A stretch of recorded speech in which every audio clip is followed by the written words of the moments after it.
ऐसा क्या छुपा रही है जो कि लोगों के बीच में जिसकी असलियत ना आ पाए? क्या भारत की अर्थव्यवस्था बहुत अच्छा कर रही है?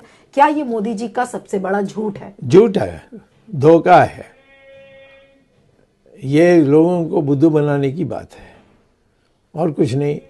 और उसका सबूत क्या है? मैं ये जो कह रहा हूँ, मुझसे डिबेट करें, मैं बीजेपी का ही हूँ, तो मेरे साथ करें।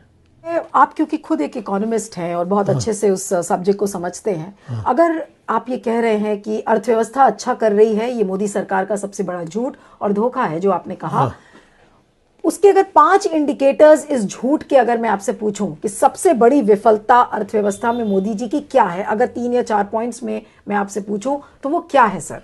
एक तो है रेट ऑफ जो प्रति वर्ष विकास की जो बात करते हैं, 7% अभी कह रहे हैं। जीडीपी ग्रोथ, जीडीपी वही उसी जीडीपी के आधार पर वो 4% है, ये झूठ है। दूसरा है कि देश में बेरोजगारी कम हुई है, वो झूठ है। अभी देखिए जिस तरीके से राम मंदिर का उद्घाटन हुआ है, मोदी जी तो और पावरफुल हो गए, ऐसा लग रहा है कि पूरे देश के वो हिंदू राजा बन गए हैं। और अब ये तो आपके दिमाग में बनी है, मैं तो ये अनुभव नहीं कर रहा हूँ।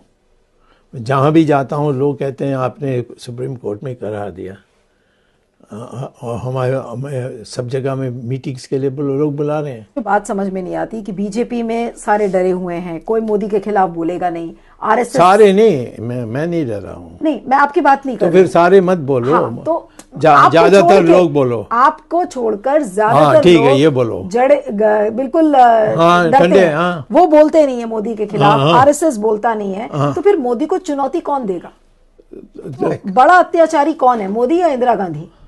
नहीं, अत्याचारी का सवाल नहीं है। दोनों लोकतंत्र में भी उनका कोई दिलचस्पी नहीं है या विश्वास नहीं है या आस्था नहीं है, दोनों ऐसे ही हैं, कोई फर्क नहीं है। तो इसका मतलब तो यही है कि अगर मोदी कंटिन्यू करेंगे तो लोकतंत्र खत्म हो जाएगा? नहीं, अगर इस प्रकार से आप लोग कायर बनते रहेंगे तो यहाँ फिर लोकतंत्र खत्म हो जाएगा।